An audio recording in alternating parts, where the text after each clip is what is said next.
Hi, my name is Ivy Starnes, and I'm a gaited horse trainer in Fort Worth, Texas. Today, we are talking about head down, and specifically, this is video part 2. Part 1 is a lot of Q&A. That's super important. So if you've just watched this video, please go back and watch part 1. I answer a lot of questions in there, and this is a series. They are meant to be watched together and not separately. This horse I'm going to show you is not a perfect example. All of the videos of horses here are from clinics, and so I'm pulling them from different clinics as I'm showing you different things. In this case, the horse is not a perfect example, and to be honest, most of the horses are not being ridden in a snaffle because we're at a clinic. If you brought the horse to me and asked me to train it, the first thing I would do is put him in a snaffle and work on head downs. You're going to have to excuse that in a lot of the videos because I'm working with what the rider wants. So in this video, this is day 1, and I'm going to work on some softness. Now the mare already is soft, and she drops her head a little, but I would love to see it lower, but she doesn't lower it a ton. But I want you to see on day 3, as she drops her head, she holds, or she's able to go into gait, but when her head's up a little bit, she paces, and that's super important, and that's why we're going to watch this, and it's not super exciting, but it does show some of the work.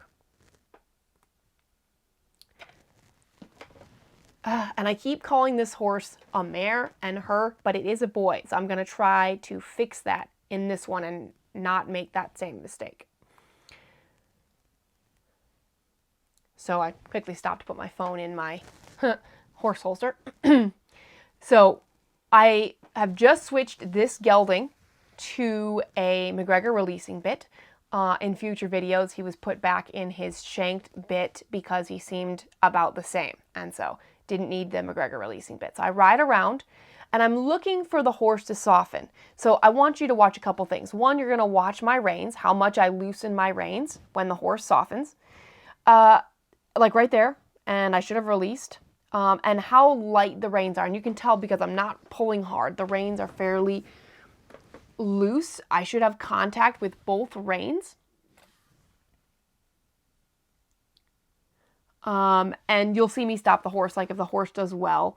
And so I sometimes pull harder for that. So if you need to stop the horse, definitely pull as hard as you need to. But remember, when you first start out training, there's hardly any contact. You can see me riding around here on somewhat of a circle. If the horse is not giving, like there he's yawning, which is great. If the horse isn't giving, you might need to make the circle smaller. And a lot of people forget the circle part. They get on and they do the softness or the head down training, but they go in big circles or they go around the outside and they totally forget. The circle helps you see the horse's head, and it also helps them from bracing. It keeps them from being bracy. When you go in a straight line, it's easier for them to put their head up and brace against that pressure. And so I'm looking again for this gelding, for him to bring his head in toward his chest, to soften with the bit. And this is, again, the very first session. So we're not expecting miracles, but we're starting to see that head go down already. And the head goes down when I release the reins. And again, there's a lot of stop and praise in here, and I'm not going to take that out because I want you to see how important stop and praise is.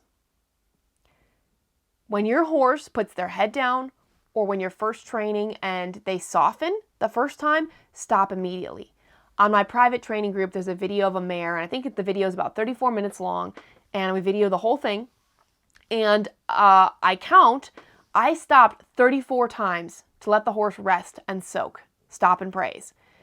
Every minute, I was stopping and resting 15 to 30 seconds. I'm actually, most of the time, doing more standing than I'm actually doing stuff.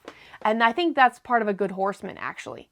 So here you can see she's pretty pacey. And I'm asking, see how her head goes up? She feels that very light contact, and she wants to put her nose out and her head up. And she softened a little, so I stopped and praised. I believe that stopping and standing is one of the marks of good horsemen. And they do it whenever they train something new. Now, if you have a horse that's really well trained, let's just, for example, throw it out there, Western Pleasure. You don't need to stop if the horse does a flying lead change because you'll have practiced that at home so many times that the horse knows it.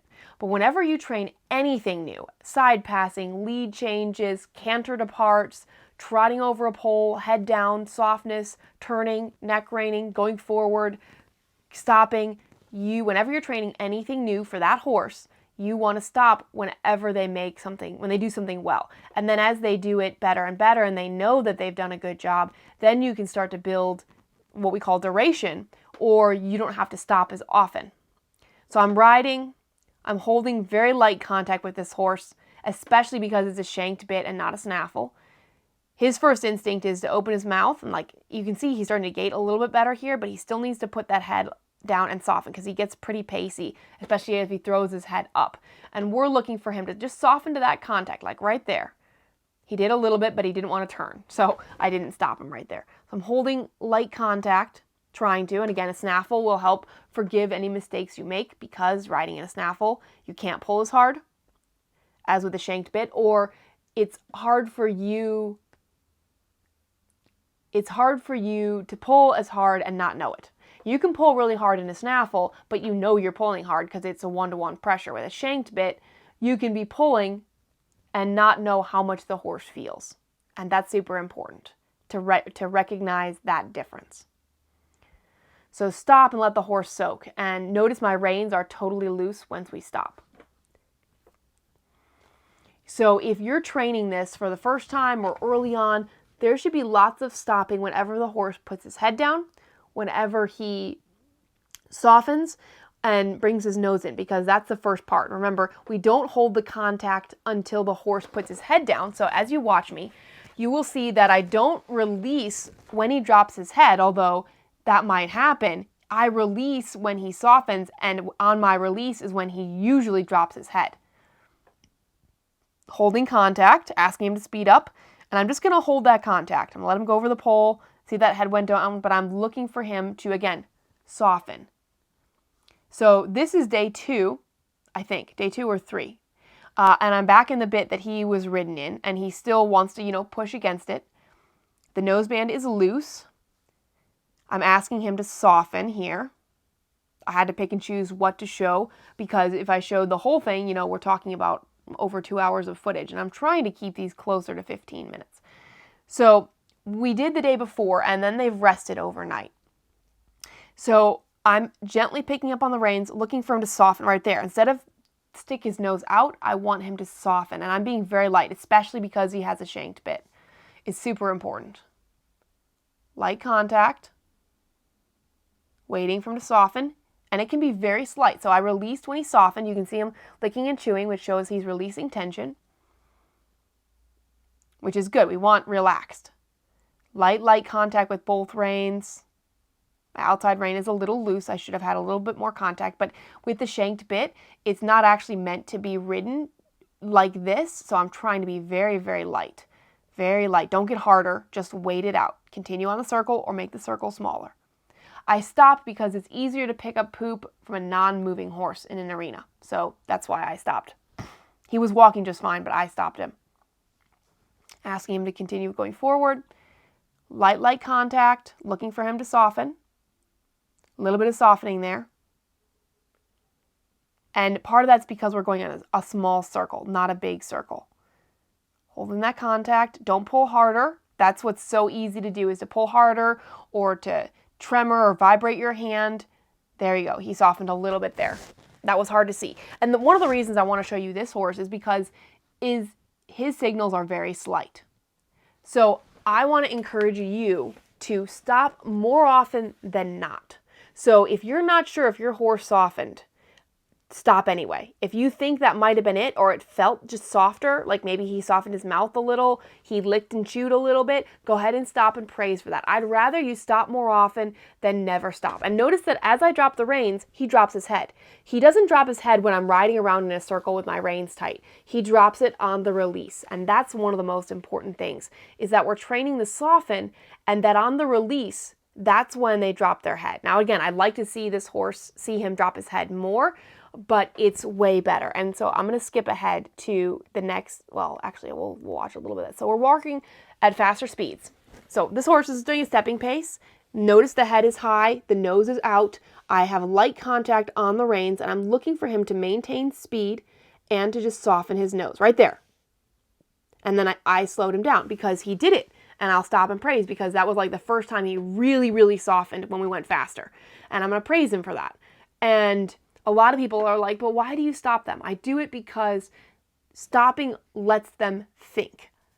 Think about what just happened. The release of the reins happened. It's really, really good for the horse just to stop. And some people say stop and soak. It's one of the biggest things you can add to your training. It doesn't matter who you follow. It doesn't matter what trainer you like, what discipline you ride, whether you ride gated or non-gated. If you stop and praise while you're training anything new, including groundwork, including trailer loading, including anything, if you stop and praise for something new, you're going to have a horse who learns faster. So many people have messaged and said how much of a game changer stop and praise is. And then some people say they've been doing it for years. But just add that one thing. So here we ask him to speed up, hold that light contact, maintain speed. That's another thing. I'm not letting him speed up. It's actually the gait is getting nicer, and he looks softer. He's not throwing his head up. He's learning to soften. And how much of a difference that made for his gait, because he was literally gaiting right there. So, right, this is a nice little gait.